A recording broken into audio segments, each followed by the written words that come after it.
তোমার হিন্দু মেয়ে পছন্দ হয়েছে, ঠিক আছে। তোমার ইহুদি পছন্দ হয়েছে, হ্যাঁ ঠিক আছে। এখানে অন্য কি?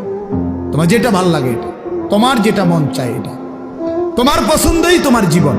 খোদার কসম, কোরআন শরীফের আয়াত আছে বাপ, সূরা আরাফের মধ্যে আল্লাহ তাআলা বলছে, এই মনের ইচ্ছা মতো যে চলে, ওয়াত্তাবা হাওয়াহু, যে তার নফসের মনের চাহিদার অনুসরণ করে, আল্লাহর বিধান, রাসূলের বিধান, কোরআনের বিধান, ইসলামের বিধান, ধর্মের বিধান কিছুই যে মানে না, কোনো ধার ধারে না, পরোয়া করে না, পাত্তা দেয় না, আল্লাহর কসম, আল্লাহ কোরআনে বলছেন ফামাসালুহু কামাসালিল কালব, ওই ব্যক্তির উদাহরণ, ওই ব্যক্তির জিন্দেগি কুকুরের মতো, কুত্তার মতো, কুত্তার মতো, কুত্তার মতো, কুত্তার মতো।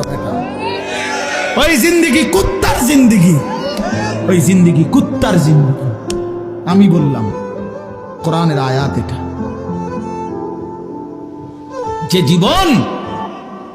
যে জীবন